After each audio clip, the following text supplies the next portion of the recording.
As smooth as Aaron Gwin on his 2015 winning run. It's less than a second off. How's Aaron Gwin doing it? Not a pedal stroke. As poppy and controlled as Jeff Kenneweed riding the Washington Loam.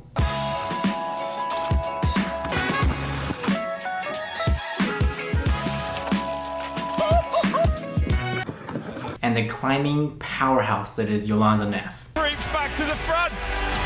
Swiss style by taking the win here in La Bresse. What do all three of these star riders have in common? Well, grab your hard hats, boys and girls. No. Because I'm going to be explaining why bike and body separation is important for climbing, descending, and jumping. And how you can take steps, whether you are a new rider or an experienced veteran rider, to implement this concept into your riding.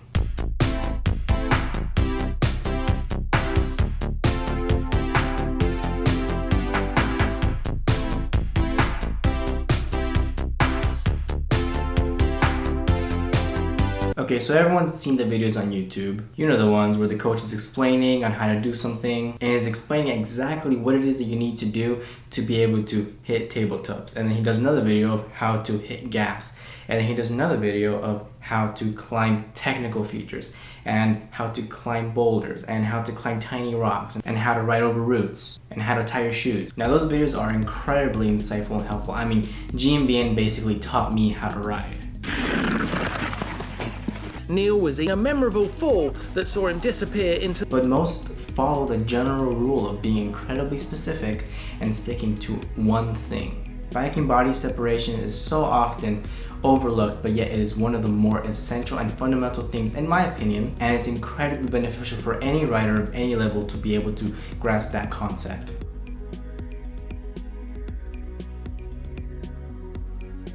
Okay. So in a nutshell, bike and body separation is basically the concept of being aware of your body in relative to the bike and its balance point. And what that means is that basically no matter what you're doing, whether it's climbing, descending, or jumping, you're able to anticipate by bike feel and positioning on that bike what your body will need to do to accommodate for that next feature and how to position yourself relative to the bike. So myself, Manny, and our friend Noah headed out to the mountains so we can elaborate a little bit more on this concept.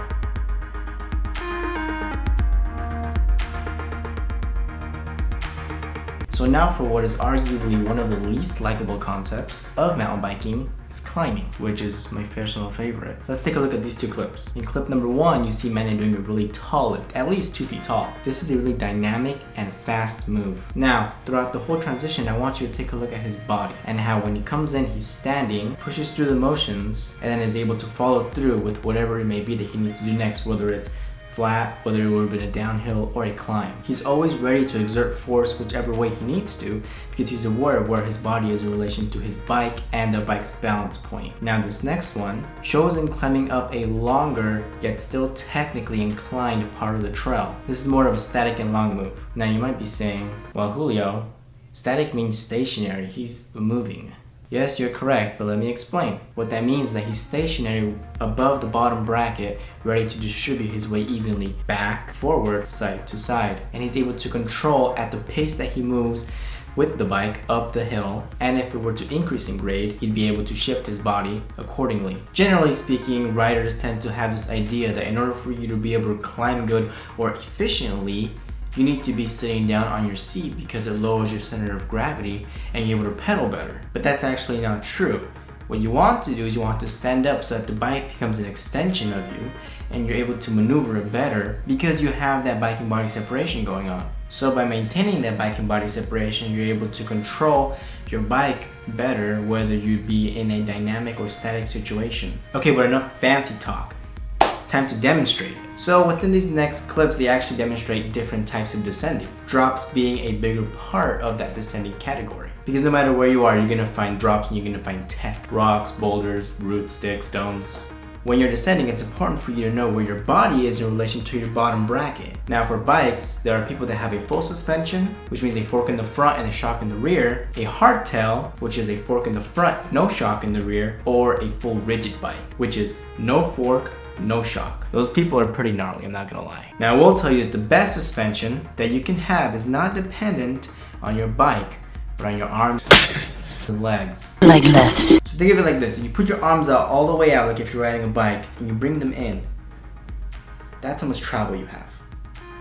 That's almost like a downhill fork. Probably more than a downhill fork, I'm not gonna lie. Don't even get me started on your legs. Leg lifts. So being able to maneuver your body around with your arms and with your legs, you can increase or decrease the amount of travel that your bike effectively has. So now that we have the concept of travel out of the way and spoken of, we'll see how it actually affects you when doing drops and riding tech. So as you can see, as Manny is running up to this drop, look at how his arms extend out once the front wheel falls off, and his body braces for his rear wheel to fall off, which on impact, with his legs slightly extended but not locked out, he'll be able to absorb that impact, however great it may be, and then just be able to roll it off.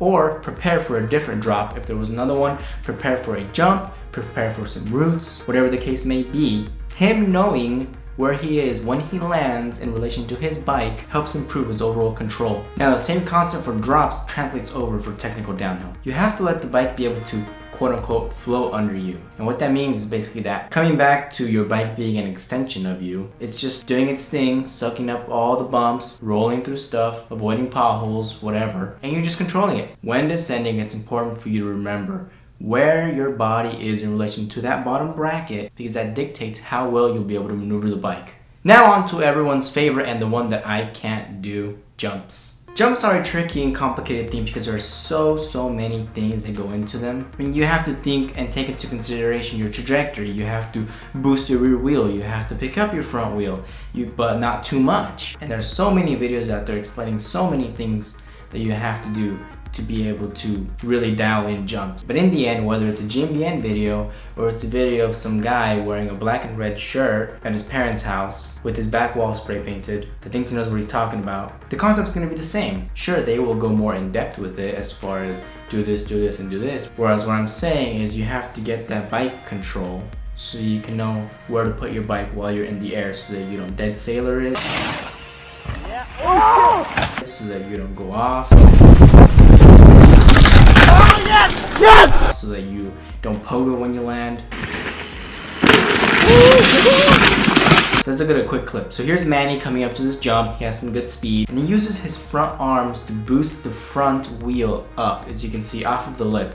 And then he lets his rear wheel roll as much as he can on that lip so that he can boost that also. So that once both wheels come up, he has that trajectory already going up, and then he's able to flatten it mid-air, and then after that he's able to start to point his front ever so slightly down so he can match the lip. So there are many things coming into play here. You have to know where your front is, and you have to know when your rear is, and you have to know when your bike goes flat so you can start pushing the front down so you can land it. Bike and body separated but controlled. Now it's obvious that it would be incredibly difficult to do jumps if you were sitting down, or if you weren't aware of where your arms were, or where your legs were. The main reason why people flip over when they do jumps is because they extend their arms out, thus pushing the front down prematurely, and then when their rear does kick off of the lip, it's already too late and they're going forward. And that's unfortunate, because if you really pay attention to how your body is supposed to look when you're coming off of a jump, it's more of like a meerkat kind of thing. According to Seth's bike hacks, that is.